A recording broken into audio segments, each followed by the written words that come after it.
thank you for listening to A Glimpse of the Kingdom. I am David Pendergrass. No. I am David Pendergrass. This is really cool. This is a different kind of podcast. I'm excited. The other day, at the time of this recording, it's a couple months ago, I guess it was. Yeah. I got it's been at least a month. Yeah, maybe a month. I got an email from a guy named David Pendergrass, and I've gotten emails through the years that are junk emails and whatnot. And this one, though, glancing at my, it's very fast. My first thought was David Pendergrass. They've hacked into my account, whatever, because that's happened before. On my professional website, right? And then I saw the university.edu, and I thought, well, that's legit unless they hacked into the edu or they're lying or whatever. Right. Then I read the email. I thought, well, this person can spell. And that's right. I can spell real grammar. And it seemed legit. And so anyway, I thought, how about that? And so anyway, there's a David Pendergrass reaching out to me who was going to start a podcast. And so we started chatting via email. And so, so welcome to the podcast today is one of the other, I guess there's not many of us out there, but another David Pendergrass. Thank you. It's a blast to be able to do this. This is eerie and fun and crazy all at the same time. And what's your middle name? Michael. Oh, good biblical. So it is the inverse of your first letter. Well, I'm William. Right, but I'm saying like W and M are inverses. Oh, right. Sure.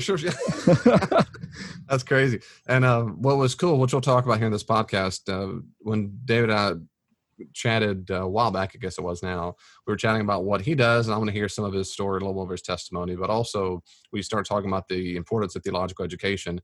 David is also a Christian and cares much about theological education, and I was telling David about my podcast, how I talk about often the great need that we have for that in scholarship. Amen. Before that's a little more serious and whatever, I had a little something fun.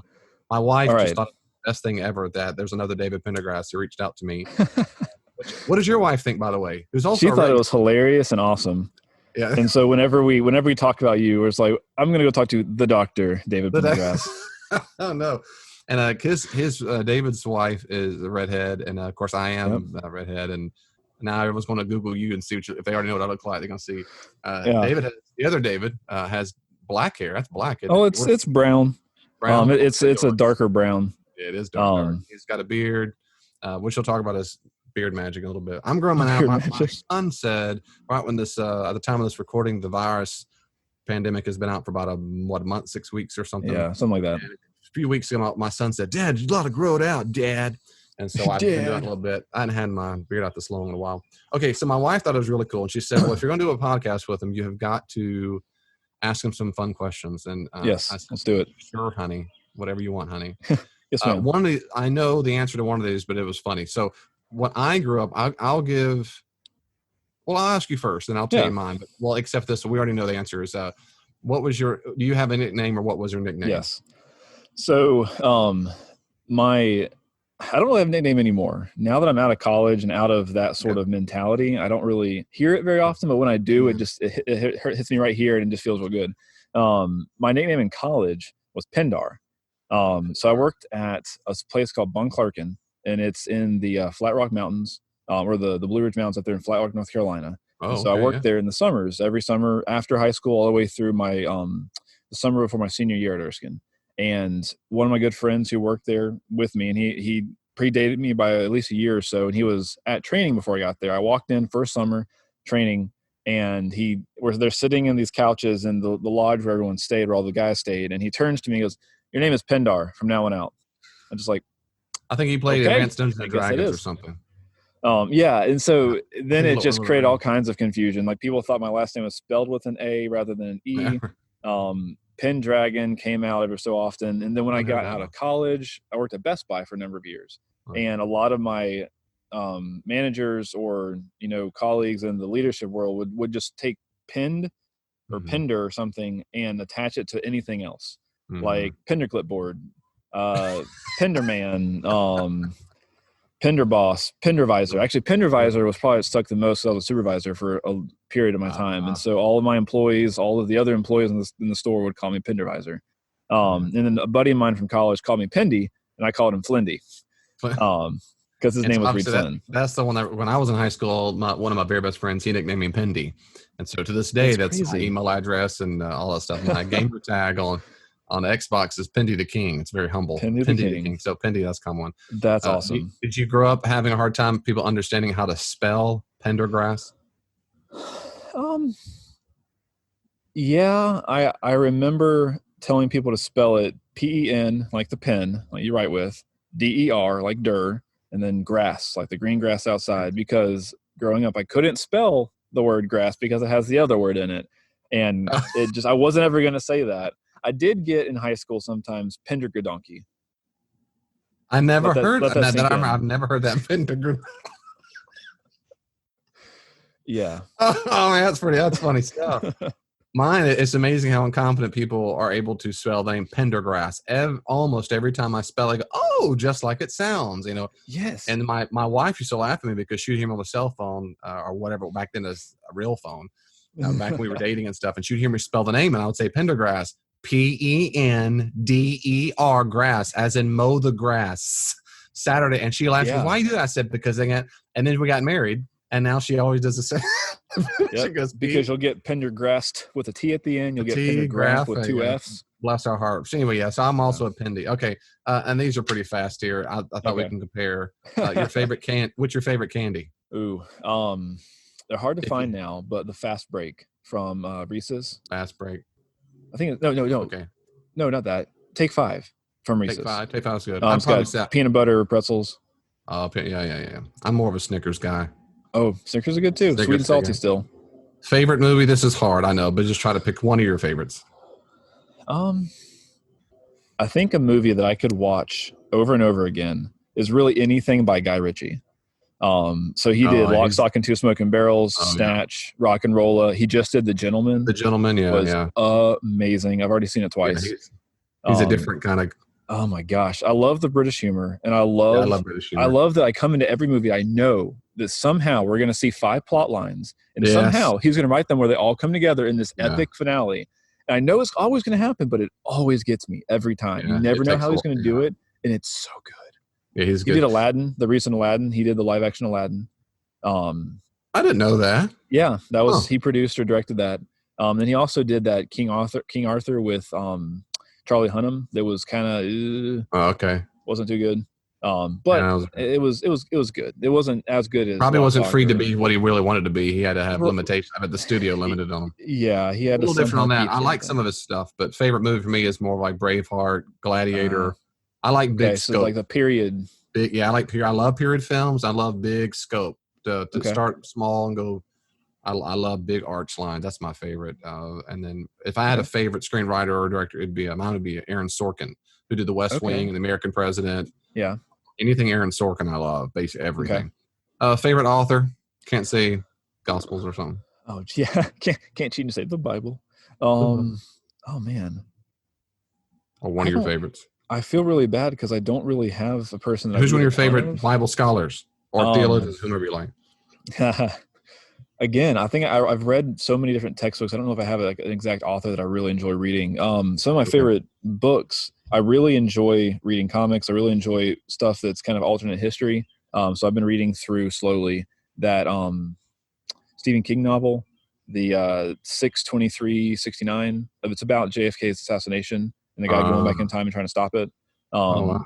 There's a book that I really like that I'm going back through. I read it once in high school. It's called The Stranger on the Road to Emmaus.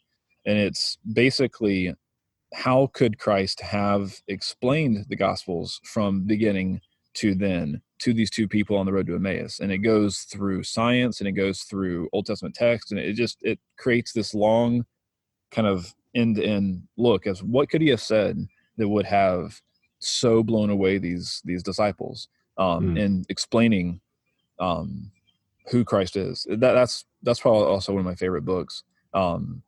I really need to get into just reading more theology books for fun. I tend to read like the pop theology stuff. Like I've read some John Piper things I really like. But it's just hard because when you're in seminary, everything is like a textbook. Like even pop theology books. They still, you're like, it's hard to read a pop theology book for fun because you're constantly wanting to make notes in it or try to remember something. And Yeah. He memorized everything. Yeah, that never goes away, by the way. No. Oh, awesome. Good.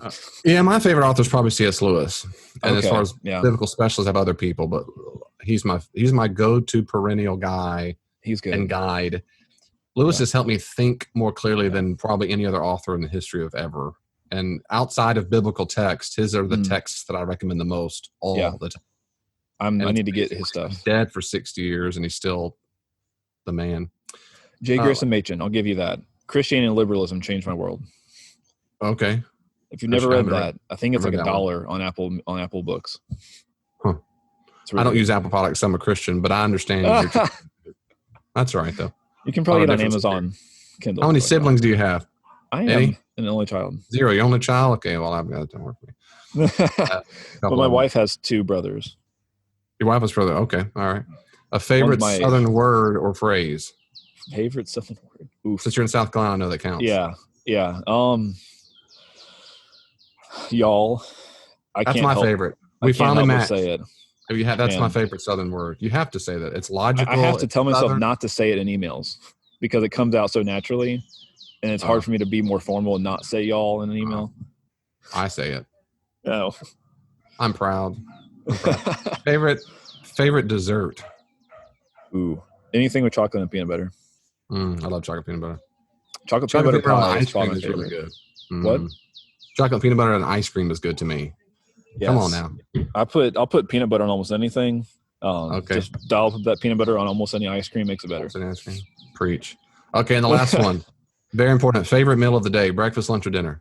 Well, I've been doing an intermittent fast for like a year or more, so I don't eat breakfast very often. But breakfast food is my favorite. I will kill some pancakes, French toast, eggs, grits. Good now. It's got to be good grits. It can't just be any grits. Like, there's some grits that are just they are bless your heart grits, and bless your heart grits. You slowly scrape them off somewhere else. What do you put on your grits?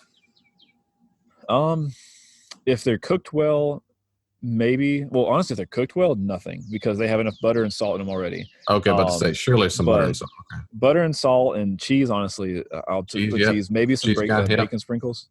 Oh, come on now! You put what's the word I'm looking for? Did you ever put sugar on it? No, I've seen that. A little bit of sugar on it. I don't know. Man, I grew up. I love that grits too, but I did a lot of malto meal and cream of wheat. Malto meal. Have you ever heard that? That sounds very northern. I know. I wonder because my mom, who lived in Ohio for a long time, in Alaska, I wonder if that's why. But as a kid, I like that more than grits, but put that with some bacon in it and stuff. Okay, well, enough of that. Well, anyway, that was just kind of fun stuff. So I guess we have 2 things in common as far as that goes. So just very briefly, because I obviously want to move on to the needed theological stuff. But so what led you to reach out to me, and then of course tie into what are you doing now in your life? Yeah, that actually they work together perfectly. So I work for Erskine College now.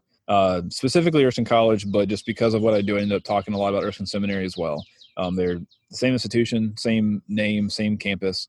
So I started back in September, and I'm looking to recruit specifically for students in high school.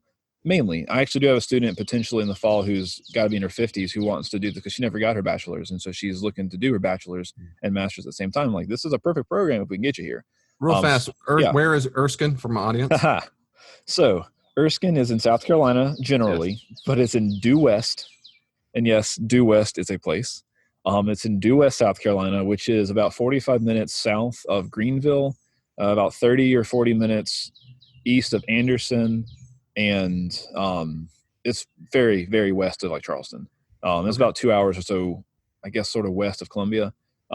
It's in the upstate, but so I'm looking for students in my program that they feel called to ministry, they feel called to do work in the kingdom, do work in the church, whether it's pastoral, youth, music ministry, children's ministry, something where you're going to be working in the church. And I know that's a very small number of kids. I mean, you're looking for students who are in their, sophomore, junior, senior years of high school, and you're looking to pursue them.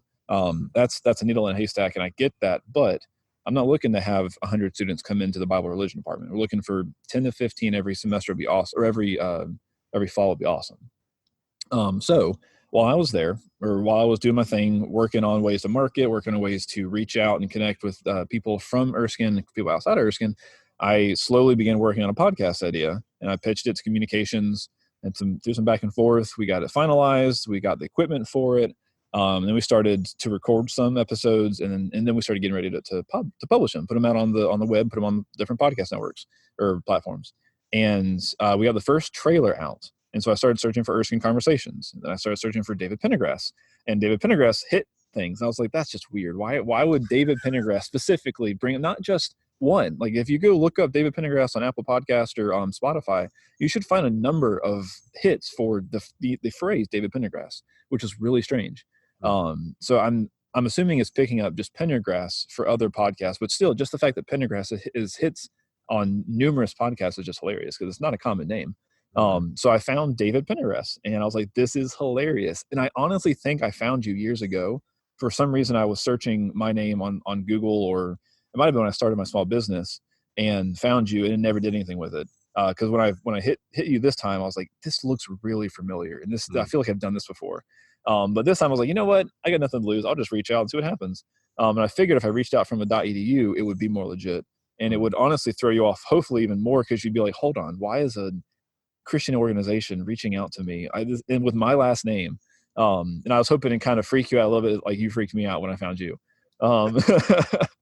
Because I found you and I started listening to some podcasts, and then hearing someone else say my name, and then hearing a second person, I think one of your like ads or something, as a girl talking and saying David Pendergrass Ministries, and contact Dr. David Pendergrass at david@davidpendergrass.com. And it cracked me up to hear my name, but not be referring to me. Yeah, right. And not even remotely referring to me, like people that I don't know saying my name, but saying my name in a parallel universe, that like things that I actually am passionate about and have connection to, but it's not me. So that was really fun. It's not like a Julie Smith or something where people might hear their names often. Yeah, you never hear anyone ever called Pendergrass. I've heard Pendergast, which I kind of think is more the Irish etymology of it. But I've never met another, there is one in Greenville or Spartanburg. I ran into one who's actually a vendor too. I met him at a vendor show, and I was walking around talking to vendors, and I saw his business card, and it was Pendergrass. I'm like, you just don't see that. Yeah, it's so which means at some level, well, and I'll explain this. We might be related then. Possibly. I do have a counter to that though. So my granddad, who, my granddad on my dad's side, he actually was a Matthews that was adopted and took the surname Pendergrass. I was going to say, apparently my great grandfather was adopted. Yeah. What?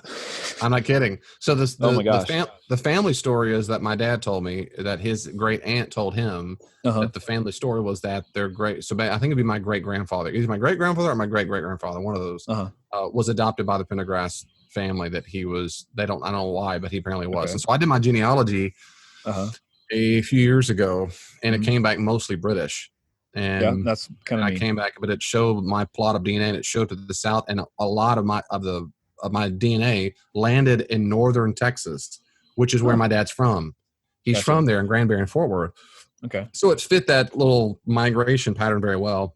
And so that makes a lot of sense. And then I thought, well, maybe, we don't know for sure if the adoption story is true, but if it is, I did the DNA thing where you can go on genealogy and go backwards. Yeah. And I got to that name, and there's a lot of John Pendergrasses and David Pendergrasses in my lineage. John David Pendergrass. And that's interesting. I got to that guy, and you can see the census report, and there's multiple kids. But from what I've been told is that if you were adopted on like in the census report, you can read it. It doesn't say adopted in parentheses. It just which child is there.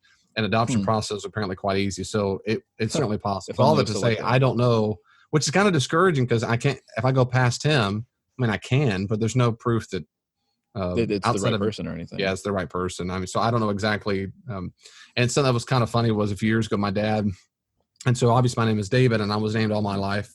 I thought all my life after my dad, who was David Leroy Pendergrass. Growing up, everyone called him Leroy because when his mom was giving birth to him in the hospital, there was a man on the radio who was a comedian, and it was a black man named Leroy. Well, Leroy was primarily a black name in that generation. And so, but she thought it was funny, called him Leroy, which of course from the French, from the Latin, Le King. Anyway, so everyone called him Leroy, but my dad's name was David. So my dad always assumed they called him Leroy to distinguish dad and son. Yeah. Well, several years ago now, and maybe 10 years ago now by now, my dad said, oh, by the way, I found out my name's not David. I go, what? He goes, well, I had lost my Social Security card. I had to get it because it's about to retire and all this stuff. Come to find out, my name never was David Leroy Pendergrass. It was Leroy Pendergrass. There's no middle name. There's no middle name. He said, and that's why everyone called me Leroy. I always thought it was just family. And I said, Dad, who are you really? And so his name's not even David. I don't even know who you are. So we got a good laugh out of it. So I'm actually not named after my dad. It's a fictional, it's named after my grandfather, I guess, which I don't want to be named. But anyway, I was just kind of funny. So all that to say, that's where my name, quote unquote, comes from. Right. Is what they thought. I don't know where David came from. I think it's just one of the names they were coming up with. But just to think that if my granddad had not taken his adoptive parents' name, I'd been Dave Matthews. If only. But not a Pendergrass. No, that's true, but then we wouldn't have had this conversation. So never would have Providence. So you went. So obviously you're Christian. So you did your undergraduate at Erskine. Yep. Is that right? And what was your major there? So I was actually a Bible major at Erskine. So I was a Bible major, biblical studies, and I was a politics or a poli-sci minor. Gotcha. I planned on being a Bible philosophy double major. Going to go get my MDiv, go get my PhD, and then come back and teach at Erskine. That was my plan when I was like 17 or 18. So God had some different plans, but things sort of happened in a similar kind of path, a little tangential. Back at Erskine, working on my MDiv. But what's your MDiv in now?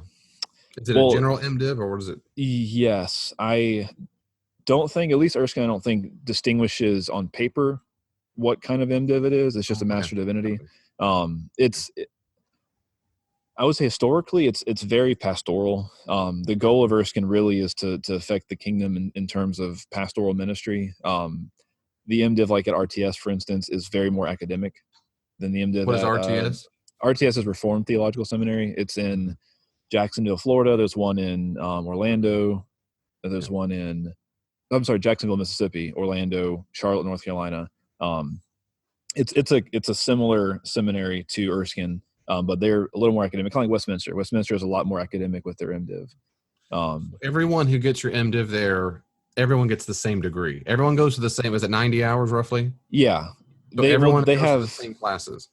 They have, I'd probably say, with exception to either 6 or 9 classes, they're essentially the same degree. You have, I believe it's 6 electives. I'm trying to picture in my head the MDiv sheet. And then there's an Old Testament and New Testament exegesis class. There's a missions course that I think is an elective course. You can fit in a couple of different missions options. So roughly that 90 hours is going to be very, very similar. Gotcha. But it's a full 90 hours. I know a lot of MDivs have been cutting corners and cutting you down to 72 hours and things like that. This is a full 90-hour MDiv. And that's the same thing for this program I'm recruiting for. The market's been hard on. I remember when I was leaving, they were talking about cutting out because they were hurting. It's just hurting enrollment because people don't want, and biblical languages when I was there is required and they started making it optional when I was leaving. And I remember thinking I wouldn't do it. But something we talked about the other day that I thought was really good, that will at least emphasize the same thing, is the necessity of some kind of theological training for people in general. Now, of course, obviously not everyone wants to go to school forever. Not everyone's called to do that. And I don't think everyone should do that. Right. But there's sure needs to be, let me say it this way. I think that Christians are under the moral obligation to do everything they can to be as informed as they can. Yeah. So to me, it's an issue of stewardship. Which is different from saying every single Christian should be as educated as Professor whomever. It's not that. So what's your sales pitch to kids? Let's assume for a second they don't necessarily feel called to ministry, but they think maybe they are, and they want to get education. They're going, I don't know, I don't see the use in it. What would be your sales pitch to a person who says, I'm not sure it's very useful to me? Why go get formal education in Bible? I think my first thing is to sort of bring up the devil's advocate side, which is, Peter and James and John and those guys, they didn't go through formal education. They go, hold on a second. Let's think about this just sort of base level. Let's look at what the Gospels say. They studied underneath, to use historical terms, under a Pharisaical leader, a rabbi. He knew his scripture. He knew his Torah. He knew the law. He knew the prophets. He probably knew all of the commentary that a lot of the rabbis and the Pharisees knew at the time. Plus, I mean, he was also 100% God, 100% man. So take that as you will. So they studied essentially under God. They ate his dust. They followed him around for 3 years, and they still didn't get it right.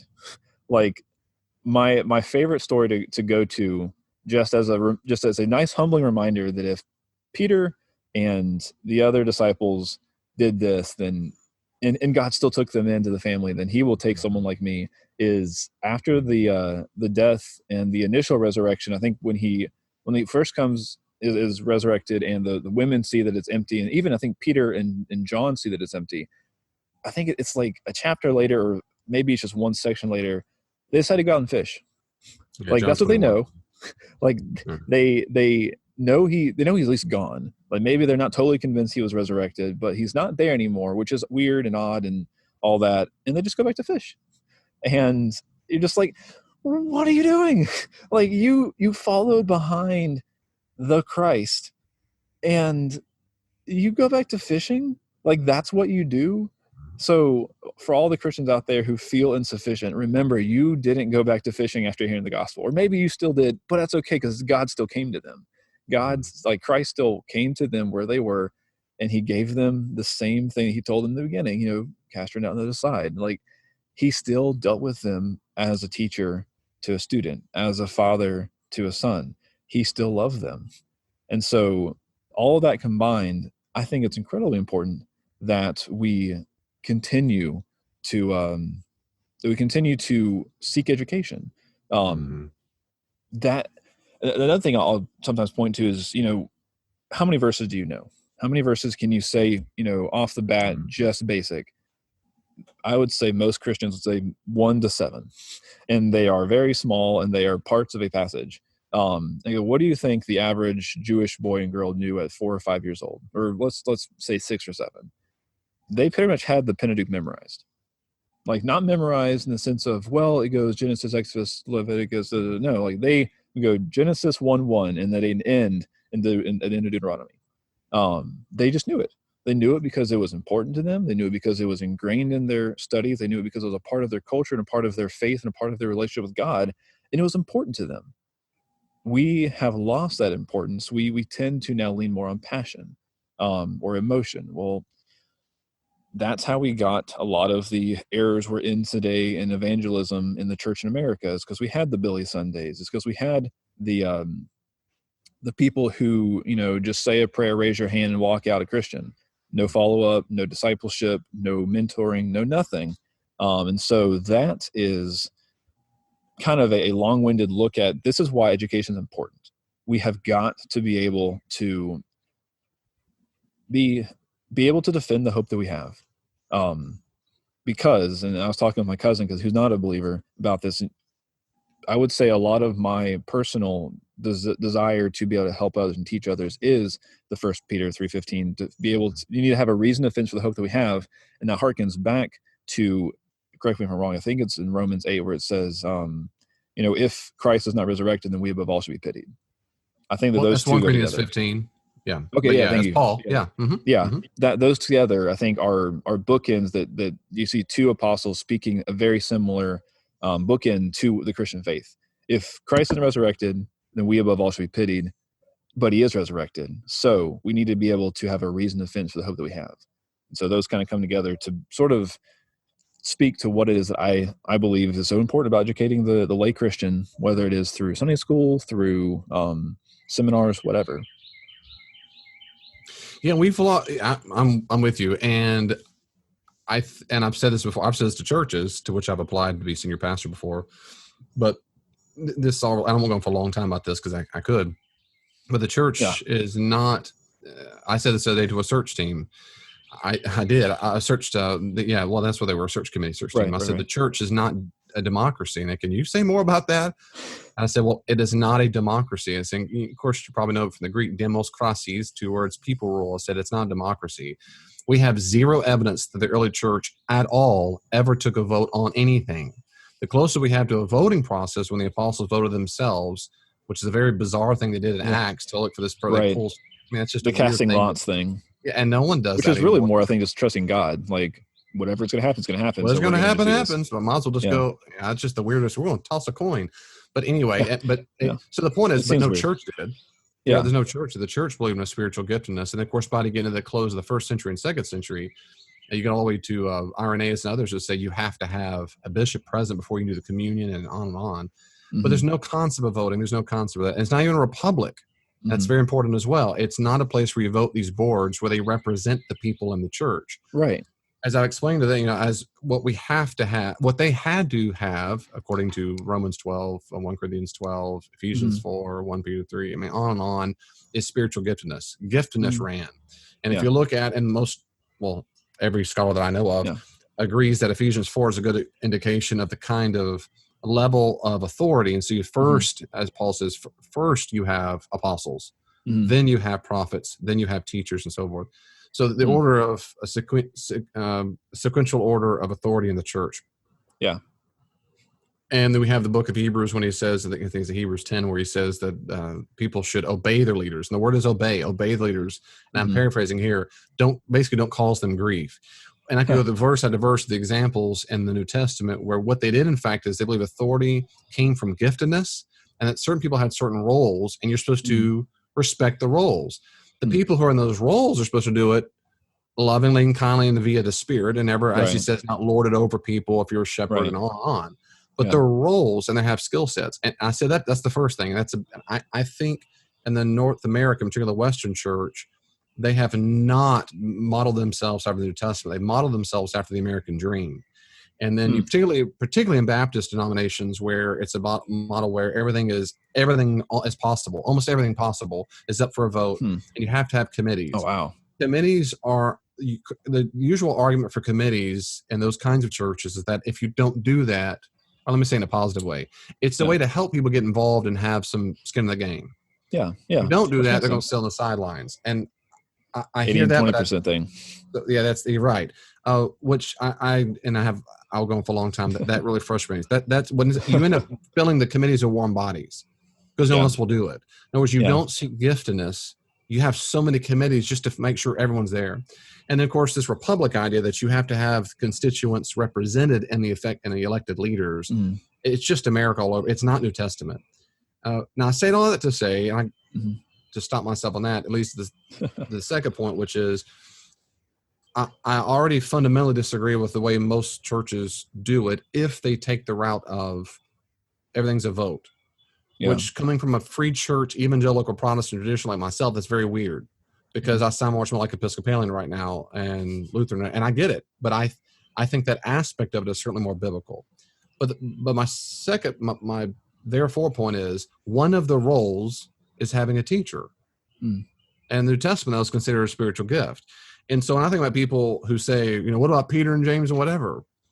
Everybody knew in Judaism, Old Testament, New Testament. I mean, you go back to Nehemiah, which is great. They come back from the Babylon exile. And it says specifically that they opened the scripture, they read together, and the teachers walked, and Ezra too, they walked among the crowd, teaching them how to do it. And you have, of course, the great passage in Acts and the Ethiopian eunuch, and how will I understand Isaiah if no one teaches me? These kind of things. Right. There's something Jewish and Christian about being a student and learning that is missed if everything is built on your passion, and two, a democracy.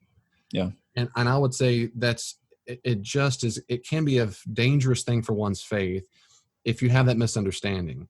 It's very healthy and Christian for someone to understand that there are people, ideally in a Christian community, who are gifted by God to be teachers. And by church, I don't just mean at local church down the street on a Sunday morning. I mean a part of the ministry of the church, which means university. Big C church. Right, Big C church. That's right, who are gifted doing that. Now, that doesn't mean everybody needs to go to, of course, Erskine College, as you said, or my schools where I went to, or Baylor University and whatever, to get the education. Yeah. But right now, I'm arguing against the fundamental belief that I don't need it. I just need me, Jesus, and an oak tree, or me and King James Bible, and that's all I need. Yeah. Yeah. To which I would say maybe for salvation, but not for maturity. And if you say that it is all you need, you're going against all of the evidence of the New Testament. And that's what's bothersome for me. And David, of course, is bothersome because you're an intellectual and you just want to think about things all the time. Well, maybe that's true. But that's not. Well, no, it's definitely not untrue sometimes. That's right. Okay, maybe, but be quiet. Listen, but my reasoning, genuinely, my passions for it is because it fits my personality type. But my Yeah. reasons for it is because it's based on the New Testament. Yeah. And I encourage people who are new Christians all the time, but whether I lead them to Jesus or not, is to encourage them to get involved in some kind of disciple relationship. Find a mentor, find someone who can help you learn, and don't sit back and just say, I need to, no, I'm fine. I just need to be able to, and I won't get started. Well, I guess I will, but then we chatted about some of this the other day. And then you see evidence of this in this free church non-denominational tradition that's happened in our lifetime, Mm-hmm. that is almost anti-educational. Now that derives from a charismatic Pentecostal movement. There's this little anti-education, and they're not all that way, but it derives from that. Yeah, it's got to start somewhere. Yeah, you got to start. But my point is, even now though, it becomes the normal mode of operation. At for example, at Willow Creek, which is of course massive Willow Creek Church, been around forever and ever in Illinois. The pastor was canned and fired because of sexual allegations. It's just depressing or whatever. So he's Mr. Leader. He's been at all the conferences for years and years. So he's canned. Yeah. And then they're looking for a new pastor. I know that because I applied for it, thinking they're never going to hire me because I don't fit that, whatever. It said in the job description, I quote, no formal education required. None. Man. This is one of the largest churches in the world. And it says you don't need to have any formal training. That's insane. I cannot articulate how stupid that is. And dangerous and silly. The person dangerous on a level that's so much higher than this world. Yeah. The person who, man or woman, I'm sure will be man, who proverbially and literally has the microphone there, influences hundreds of thousands of people, all the podcasts and the stuff, and you don't have to be trained. Now, does that mean God can't use the person? Of course, God can still use them. Yes, we're not saying that. It's not all what the point of this whole argument. It's not either or. It's why would you not? I cannot grasp. I can't grasp. That's not said. I guess I've yet to be persuaded. And so in your background, obviously coming from that background, going to formal education, and how does your tradition? So say a little more about your particular denominational affiliation, Reformed and so forth, and how it relates to this maybe need for theological education. So looking at kind of my tradition. So I come from a Presbyterian background, which is very structured governmentally. And then within the Presbyterian governmental structure, I come from the more Reformed background in theological systems.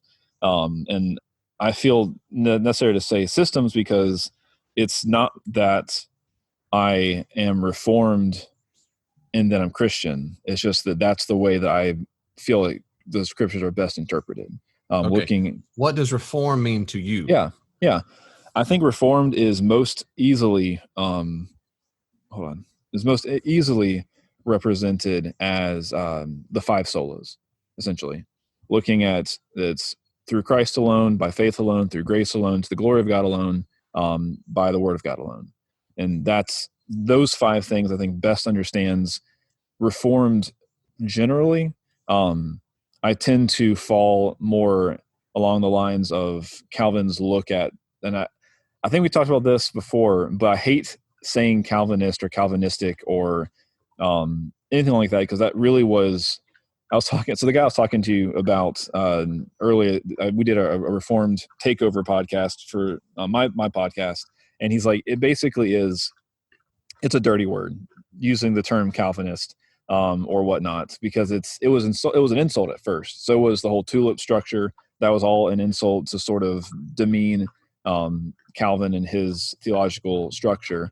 But the concept of total depravity, unconditional grace, limited atonement, irresistible grace, unconditional election, irresistible grace, and perseverance of the saints.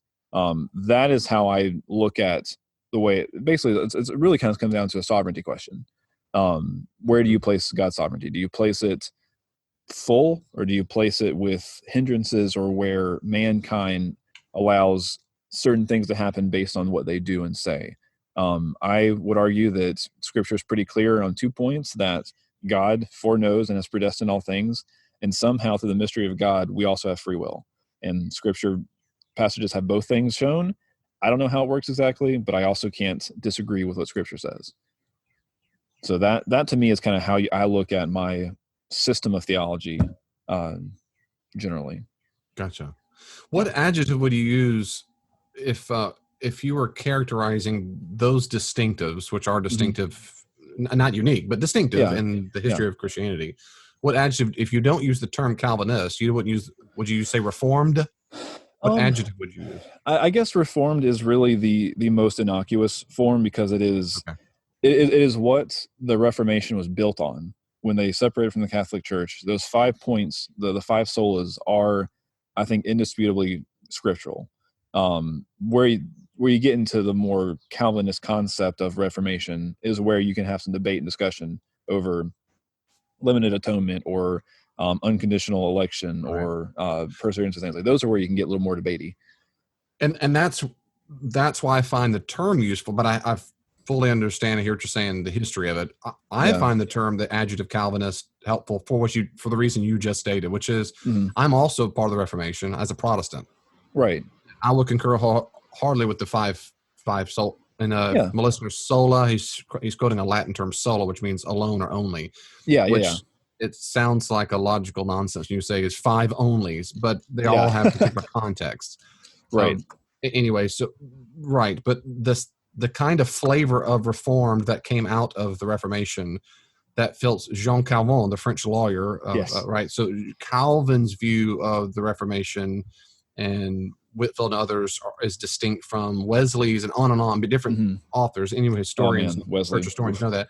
So you have various the children of the Reformation. Yeah. What's always bothered me, historically speaking, is when people, I don't want to, again, I keep one over Calvinists, people who follow that stream of the sovereignty and the tulip or whatever, use the Reform as if it is the term that best explains them. But of course, that's false, because there are numerous other people who fall in the category of who are also Reformed, who don't concur with the same theological points. It's a subcategory. It doesn't inferior, it just means a subcategory. So I've always been curious. Umbrella. And then... Right. And I've always been curious. And I'm if a term is unhelpful, I'm all happy to change terms when they are unhelpful. And my goodness, I just never figure out what term to use. Yeah. And the problem with the term Calvinism, as everyone knows, is that Calvin himself didn't come up with all the ideas, but he's certainly the most vocal exponent and expositor of these things. And he was no more than a smart dude. Absolutely. And so just like everything that's called Augustinian, Augustine didn't come up with all the idea. I mean, on and on. Luther didn't either. Yeah, it's they're the big players. And there are big players, the people who did form the thoughts the most. And John Calvin is certainly, I had a class in my master's degree just on John Calvin and Calvinism. And so we studied a lot of his work and primary material, secondary stuff. So all that to say, that's one of the problems of Calvinism is you say, well, he didn't cramp all the ideas. Yeah, but he's the big ball. He's just, for whatever reason, historically has stuck around. It's stuck around. And as you know, I'm Reformed, but I don't find Calvin's reading of the text persuasive. But what I was thinking since then, and I've thought for years and years, I used to once a year, I used to read a whole lot. I mean, this is 20 years ago. I used a whole lot on the issue because I don't want to be mistaken. I want to be able to, I want to me, the issues of interpretation are always about exegesis. I don't start with philosophical presuppositions. I don't start with big players, and I don't mean to disrespect as an unchristian way, but I don't care at all what John Calvin said or Augustine or Luther. I don't give a, I care what Jesus said, the early church said. In other words, there's always a chronology and a sequence. As step one is what Jesus said, and we go from there. And then I listen to interpreters, and that's any interpreter. Whether it's, and I love me some Tommy Wright. I don't have everything he says, but or Ben Witherington or Larry Hurtado, on and on. But nevertheless, they're not Jesus and so forth. So they're guides. I listen to them and so forth. But my point is, I used to read heavily to figure out that. Then I got to, my mind was, I found things pretty persuasive. And then like once a year, I'd go back and revisit. And I'd read a book by a Calvinist or a Reformed person, and then when it was not. And then I'll do that usually for a long time. And finally, I just stopped because I thought I had grasped all the major exegetical arguments and even some philosophical. But I'm not a expert, but I've read a lot of literature from scholars who are in the Calvinist Reform camp and those who are not scholars on probably like a John Piper. I've read people from, there was a series a few years ago, well, it was 2 books came out. Greg Olson, is it Greg Olson? I never remember his first name. Roger Olson. He teaches at Baylor now, but for a long time he did it. And he's a very well-known non-Reformed, non-Calvinist. I don't know what he call him, Arminian, I guess he called himself. He has a blog and whatnot. He wrote a book with another guy, and I can't remember the guy's name right now, off the top of my head. But it was just two books. One was called For Calvinism. One was called Against Calvinism. And the one for Calvinism, and they're short books, but they're good. They're power packed. The one for Calvinism, and I'm kind of going somewhere about labels and titles. He did a fine job. It was okay. He did it okay articulating it. I'm not saying, I didn't find all of his conclusions persuasive, but he did okay. Olson's book was much better because Olson said there are about 4 or 5, this has been years ago, 3, 4, 5 major categories of the kinds, and that subcategory of Reform or Calvinist, and there's the hyper Calvinist, the so-and-so Calvinist, on and on. And he would cite authors in each category and then go through that. And I found that more helpful because he just was more exhaustive. My point of that is, in all these labels and all the titles, one thing I learned years ago was that, and I found one is this discussion that Christians have become, which will lead into your podcast in just a second. I got tired of it because some of the worst vitriol that I've ever heard from so-called Christians are on the discussion of whether or not we should understand, how do we understand God's sovereignty and these doctrines of grace and all that they're so-called. Christians used to be punks. Both ways. They're just punk. And I remember going, part of it's my personality, which I don't like to debate. I love discussion, but it's beyond debate. They were just, and of course frankly, it fits Calvin. Calvin was very rude in his commentaries. If you disagree with Calvin, you were a reprobate. You've gone into hell. You were filled with Satan. He was full of slanderous. Interesting. Full of it. Go read his commentary on Romans. There's one thing I brought up in my research paper. Okay.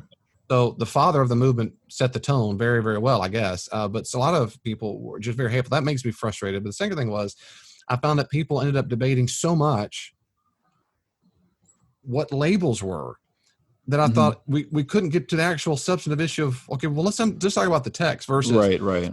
You believe, you Calvinists. No. Calvinists don't believe that. And we don't, and Reform, and it ended up being debated what the designations were. And that to me, it reminds me of atheism. And a lot of atheists and Christians get bogged down in debating what the etymology of the term atheist. No, it doesn't mean I don't believe. It means I don't believe God exists. It's not that the prophet, and on and on, which they're wrong. But one is kind of like a red herring it doesn't get anywhere. And so I get that. All that spiel, and I'll stop talking in a second. But my point is, I'm fully on board with using adjectives for anybody's view that are helpful. And if they're not helpful, then they're not helpful. Let's move it on. Yeah. But I'm more interested in what the individual person believes. And that's why I'm really curious about, like I said, what do you think the term is? How do you use that term and so forth? Yeah. And I agree with you that I use that term sparingly to help sort of presuppositionalize the concept, because in the end, I do look back at what does the text actually say? Where is it saying in the original context, in the original language? And then I look to things like the Westminster Confession or the Belgic Articles or Scottish Confession, 1689. I'm able to list all these off because I just wrote a Doctrine of Christ paper for seminary. So I'm thinking through these confessional statements. And I look to them because this is very helpful. Why do you read are those creeds, those confessions authoritative for you, and why? Well, yeah, I was getting that basically I look at those confessional statements to help sort of well, for one, they've done a lot of the research for me. So they've been able to collect the passages that help me to better understand why it is I'm saying I believe, rather than, 100 years ago, sitting down with 16 books and going, okay, I'm looking for this word. And you just start flipping through 16 books. Now you have Google, but even Google hits and misses when you're trying to look for them specific. If you go to the confessional statements, at least the ones that are cataloged well, like Chapter 1, Article 6 will have the statement they came to agreement upon, and then a list of all the passages that confirm what they're saying. And so you can at least go, okay, I believe that God is three persons, three distinct persons. Okay, now how do we get that from Scripture? Here's a list of Scripture pieces that you can go to and go, okay, this is why I believe what I believe, because of what Scripture says. These Westminster Divines, or however you want to mention their grouping, they did all the debate for me. And I think for me, it's a humbling reminder that I'm not the smartest person, that there are people smarter than me that came before me, that that maybe that's just a generational difference, because I'm surrounded by so many people in my age bracket that they're like, well, what? How can God exist if there's evil in the world? It's like, oh my gosh, Right. you're the first person that's ever thought of theodicy. No, you right. idiot. Yeah. Like we've had this conversation for Yep. 2,000 years, not That's right. including Old Testament discussions. That's right. So no, you're not that smart. You're not that brilliant. Theodicy is not a new thing. Christians haven't thought about this before. Yeah. I mean, I've seen the YouTube videos. Answer me this. But how do you want me to answer? Do you want me to answer it from the Presbyterian tradition, from the Methodist tradition, from the Catholic Aquinas, tradition? Augustine, Jesus, what? Yeah, I mean, which way do you want me to answer that question? And how far down this rabbit hole do you want to go? You want to go? Like, I don't want to talk about it. I just don't want to believe in him. Yeah, let's get down to the, again, that's for me why I like presuppositionalist apologetics. It's like, okay, you say that it's because of theodicy. Let's get to the real thing, which is not that at all. You just simply don't want to give up control of your life to something else. That's really what it comes down to. Like, let's just barrel past all of your BS and get to the logical conclusion of, I don't want to believe that someone somewhere else actually controls my life. I want to be in control. It's me. I am me. I am the control. Like, let's just get to that. Let's get through all this other stuff you're talking about. I've met a lot of people like that. Not all, but a lot. Back to the confessions. So thank you. So you like the confessions because they help you use vocabulary that you already believe in and scripture verses and so forth. They're smarter than me. Did you, for what I really appreciate about that, which most free church Protestants particularly are not known for doing this because they're not trained to do it, which is to look into the history of the church for coming to conclusions of what they believe. For example, most free church Protestants do not, by free church in my podcast listeners, free church means a church tradition that does not have a kind of church hierarchy. So we do not report to a district superintendent or a bishop or elder that are above us. Yeah. And so it's free church because we're autonomous congregations. We do not report to authority figures above us. No one above us can also tell us what to do. That also means above, no one holds us accountable. No one sets our doctrine for us. Right. Free church traditions have loose associations, meaning they can go in and out of association. They can, quote, be friends with other Christian churches whenever they want to and leave it whenever they want to. No one's going to be fussed at. They can't be, and so forth. It's Protestant because it's not Roman Catholic or Orthodox. It's part of the Protestant Reformation of the 15th, 16th centuries. So something I appreciate about what you're doing that most free church Protestants do not do because they're ignorant is they don't know anything about church history. And I was saying, for example, they don't know anything about the Trinity or any of the creeds or why they matter. And so one of the classes I've taught for years is I do a short pastor study on the Nicene, Trinity. And I'll go through, not all the creeds per se, but some of them. The ones that are important. I didn't know junk about it. Yeah. So I do Trinitarian controversies and so forth. And that was one of my emphasis in my PhD. And I didn't know junk about it either until my PhD. I mean, it was brand new. So all that to say, I appreciate when people do go to people in the past who have thought these things through. And that doesn't mean we have to find everything persuasive, but there's some smart people. We think it through. And I've learned ideas from Augustine. I disagree with most of what he said, but I've learned some things. And Gregory of Nyssa, all these people, Nazianzus and Nyssa, these people were brilliant and they were very informed for their time. But I can tell you exactly why, in general, I will never find their exegesis persuasive, including John Calvin, but that's a different story for now. But let me ask you this quick question. Did you come to this kind of reformed belief before? Were you not, and then you were convinced? Were you raised that way? I mean, arguably I was raised that way just because that's the church I'm in, but... And that was what, Presbyterian? It's right. Yeah, ARP is the denomination that I'm a part of, the Associate Reformed Presbyterian. But this has also just been through years of wrestling through the source material, meaning the Bible, years of reading different books. I mean, especially for my degree in Bible from Erskine was 30 hours of, I think most of them were 300 to 400 level courses. I took some seminary courses and I've got my courses now. I've been taking through seminary. But my goodness, one of my classes, 400 level, was contemporary theology. And we read, so we had a thing called J-term while I was at Erskine, where for the month of January, you took basically an entire semester in 1 month. So we took contemporary theology, a 400 level course, and I read, my goodness, I must have read 15 to 40 pages a night on like heavy duty industrial strength theology, like Paul Tillich, like really high minded philosophy theology that was just basically mind numbing. And he did it every night and wrote a paper on it to be prepared to come to the next class and talk about it. But so I've looked at a lot of other traditions. I've looked at, and honestly, the contemporary theology is really more looking into contemporary heresies, like looking at these people who said they were theologians of the Bible and of Christ and didn't believe any of it. We looked at Barth, we looked at Bultmann, we looked at Tillich, we looked at a lot of that generation of lots of German thinkers who I think just thought too much, and went from scriptural truth to thinking so hard that they just decompartmentalized everything into nothingness. Even arguably some of blanking on his name, the German Christian pastor who was imprisoned, tried to kill Hitler. Bonhoeffer, yes. Even Bonhoeffer had some stuff that became a little bit iffy theologically, just because, and again, who knows, if he had not died, it may not have been a problem.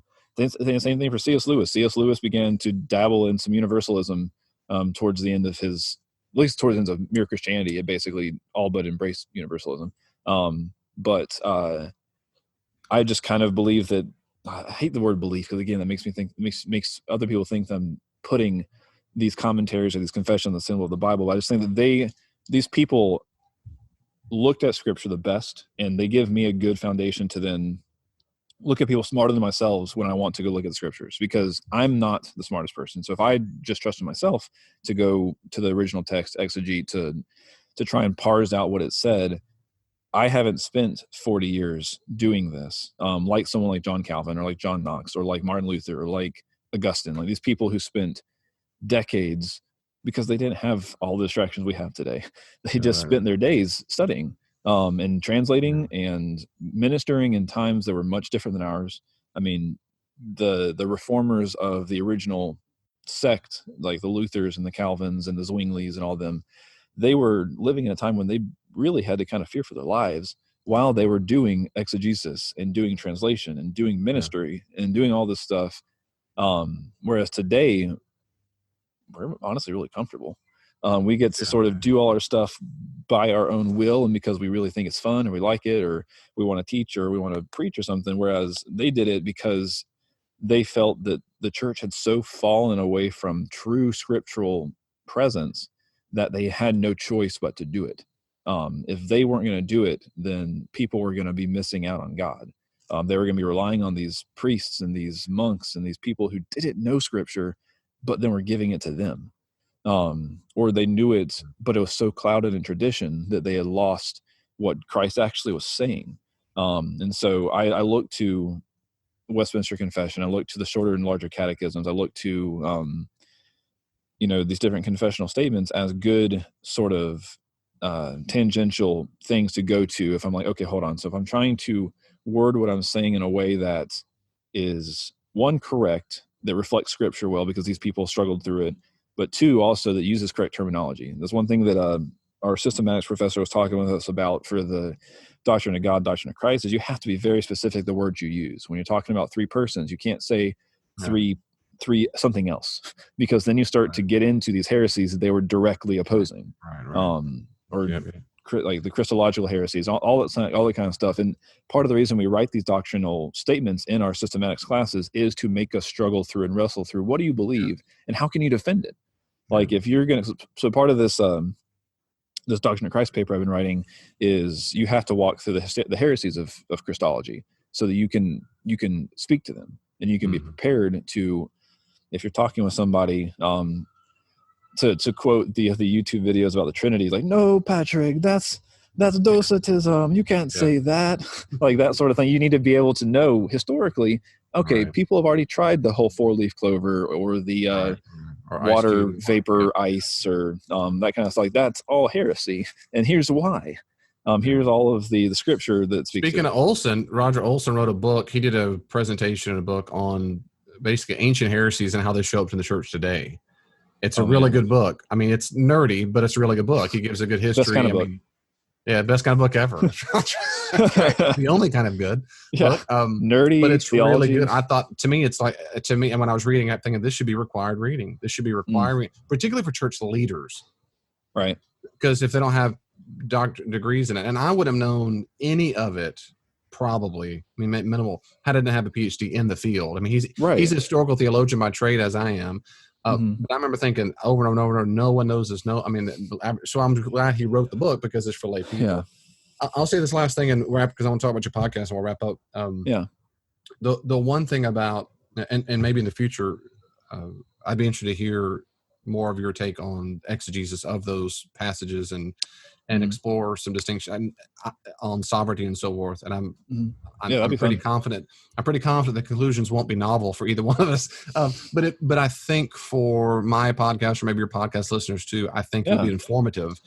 It might save them a lot of time. And I like doing that for people. I like help save them time to say, "Oh, I never thought of the point of education." I like that's I like that a lot. And the biggest reason why I don't find almost any of those thinkers, and I mean, there's some big thinkers. I'm trying to say this as colloquial as I can. Early church fathers, I read tons of them throughout my PhD, and since then I have. But one thing they all have in common is none of them knew what we now call the historical critical method. None of them knew it. There are pieces of it. There are glimpses of it. But that method was not really developed until the 19th and, of course, certainly early 20th century. And I'm just convinced, and now it's the dominant model. I mean, every single biblicist on the planet knows that by heart. And then you also can do things like narrative biblicism. And there's all kinds of different ways to interpretation. Which we have to study at PhD level too, the way Black interpretation, gender and, gay and lesbian interpretation, depending on the school you go to. Yeah. But what they all have, everybody knows that everyone says, well, the one you really find the most when it comes to historians is the historical critical method. And that's what they were very bad at. They didn't know how to do it. And because I'm so convinced, others might say brainwashed and conditioned, but I'm so convinced that the historical critical method is the best method to use when attempting to interpret the text. I already go to these really good, smart people. I'm already making a face going, I'll read you, but you're probably going to be wrong, or at least you're probably not going to convince me at all. And that happens over and over and over, whether it's, good Augustine or Origen. He has a little bad history, but no matter who it is, Thomas Aquinas, on and on it goes. I say, well, I preach John Calvin. When I read John Calvin, sometimes I go, that's a good theological point. And I go, oh, no, John. I talk to John like that. John, because he's French. Jean Calvin. I say, no, Jean, that is not like the Catholics. No, John, he's not talking about Catholics. That's the Apostle Paul. Catholics don't exist. Stop talking about the Catholics. No, Galatians has nothing to do with Calvinism. It has nothing to do with indulgences. No, John. I remember. But I'm thinking, see, all this stuff would never be said. If you said anything close to that in Intro to 101 Bible study in a normal university today, right, you get a horrible grade. You'd say, no, that's not what Paul meant. That's not what Jesus meant. So it's ripped out of context. And so even things like Westminster Confession and on and on, I've read so many of these things before, and I looked at the citations. And this goes for anything. This goes from Methodist creeds, Baptist creeds, whether they call them creeds or not, whether the confessions or whatever, you look at their Bible verse and that's ripped out of context. That was not Jesus' point. But I think it'd be interesting to pull a couple of these out and talk through them, because I love to do that and see. Now that, of course, and I've said this 100,000 times on a podcast, I might be wrong, but I'm saying is I'm showing my cards, and that is to say, I tell everybody, if you're going to persuade me, I need to needs to demonstrate. You demonstrate that that's what they thought of in the ancient world. So when and that's with the context, historical and literary. So saying God hardened his heart does not mean Calvinism is true. It means no, that doesn't. You can't go from there to. You have to go to what did it mean, and what did the Hebrew mean, that kind of stuff. I'm not saying it can't fit into that system, and that works for anything. That work. I don't care what the. I'm just bullheaded that way to say, wait a second, and then I'm also that's what I'm saying. So for me in general, that's one thing I already have quote against all ancient thinkers before the 19th century is they didn't utilize the methods what I find the most persuasive. And I know if I were born 300 years ago, I wouldn't have it either, and I do the best I can. I get it, but nevertheless, it's like now we have a theory for gravity. Now that we have it, we got to use it. And but anyway, but lead into, if I can real quick, lead into you starting a podcast, and I fully love what you're attempting to accomplish in your podcast. Can you talk very briefly about that, and what is it called, and where can people find it? Yeah. So by the time this one launches, this episode with you, actually, I don't know, it depends. The one that we're gonna end up recording later, it'll be a little later in my oh my gosh, my brain, my catalog, I guess you could say. But it's gonna be called Cinder and Hops. The goal of Cinder and Hops is to encourage conversation. So many people today don't want to do that. They just want to have their opinion, spout their opinion, and then walk away. I was actually just in the process of talking with people today on Facebook. My cousin-in-law and some other people talking with her about the whole COVID situation, which is a good translation later into the conversation we'll have in a little bit, which that's kind of my podcast to listen more about. But basically, so many people want to be like, well, here's this article, scathing headline, and then they post it, no commentary, unwilling to converse in the comment thread. Right. No, just if you're not going to talk, just don't do it. Like if you don't want to talk about it and have discussion and be like, okay, I may not agree with you, I may not even convince you, that's okay. In the end, the goal is we need to be able to talk, and we are so walked away from being able to talk in our culture today. So the goal of the conversations in Cinder and Hops are going to be either these kind of conversations where there's going to be some good back and forth, where in the end maybe we won't agree on a lot, but my hope is that if we don't agree, we'll find something to agree on, or it'll be conversations about small business, about how to grow your business, about how to learn more, how to grow in other aspects. But I personally feel like I've had some of my best conversations with a buddy at night with a beer and a cigar, and your guard comes down. You're able to just sort of have a conversation openly. And so that's what Cinder and Hops seeks to do, is to emulate that. And so once we get over this whole lockdown thing, I'll have a fire pit.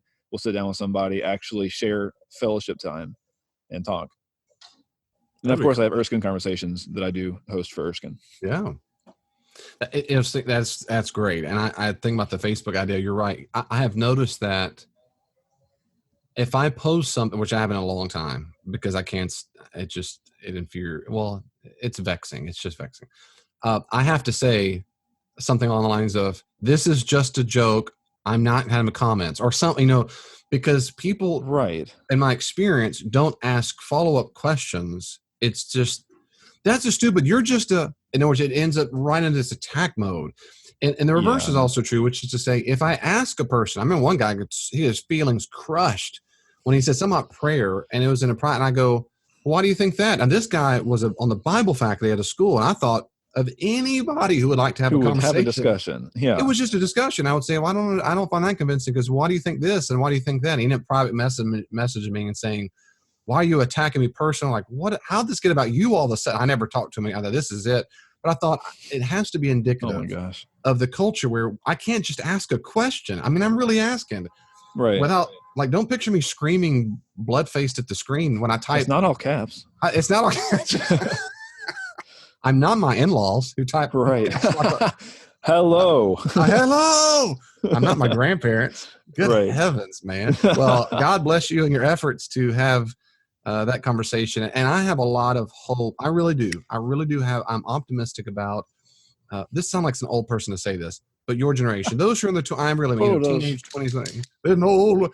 I have hope because there is more of a movement. I think the pendulum's gone so far over that you have people like Dennis Prager, Ben Shapiro, and others who, now they have some strong opinions, but they're able to have, what's his name, Reuben? Yep, they're able to talk. They're willing, and they want to talk. And they want to. And they have such a massive influence and following that, and Jordan Peterson, the people that have a dialogue, I really think it's a new day. And when Candace Owens becomes president one day, I think she's going to help that influence. So I just do. Yeah. I think it's going to be, I think the new trajectory. My son's age, he loves talking about that stuff now. He'll get it. He listens to Shapiro and stuff all the time. But I love this. Often this last thing, Dennis Prager. I love Prager. Very articulate man, Jewish man, serves on a Christian radio station. And he says when he had dialogues with people disagree with, for 40, 50 years, he'll tell them, my goal is to clarify where we're at, where I'm at, where you're at. And I've always appreciated that goal to say at minimum, and I would say at minimum, but that is so good. It's just healthy, and say, can we leave and go, I see that differently, but man, whatever it is. So I support very much your efforts to, and I certainly want the best at Erskine for you. And I really appreciate you coming on. Yeah. Thanks for having me. Good job, the other David. The other David Pendergrass.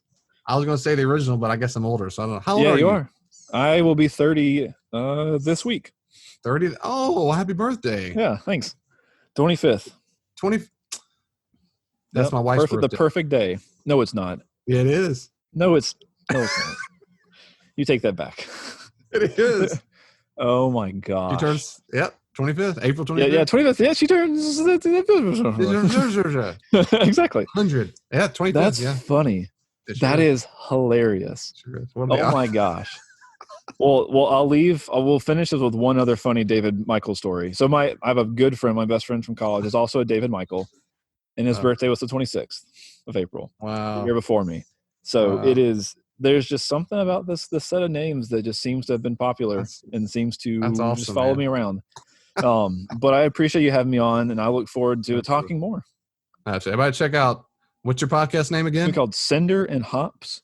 You can find it on Instagram. You can find it on Facebook. I'll have a YouTube channel with the videos we do.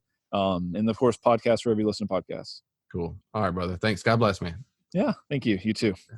Well, the conversation isn't finished. You can always reach out to me on social media. Are you on Facebook? I am too. At Glimpse of the Kingdom. Glimpse of the Kingdom on Facebook. Be sure to like it and you can see updates there. Also, if you're on Twitter, check me out at Dr. D. Pendergrass, at Dr. D. Pendergrass, or at Glimpse the King, at Glimpse the King. And I try my best to respond to comments and questions on there as quickly as I can. If you want more, there are many more resources on the podcast and my blog.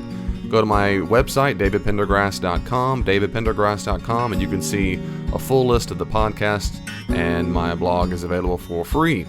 Are you active in a church right now? I'd be happy to come out to your church and do all kinds of classes and workshops there. Check out davidpendergrass.com, davidpendergrass.com for more information. And may God in His great grace give you even just a glimpse of His kingdom this week. See you next time.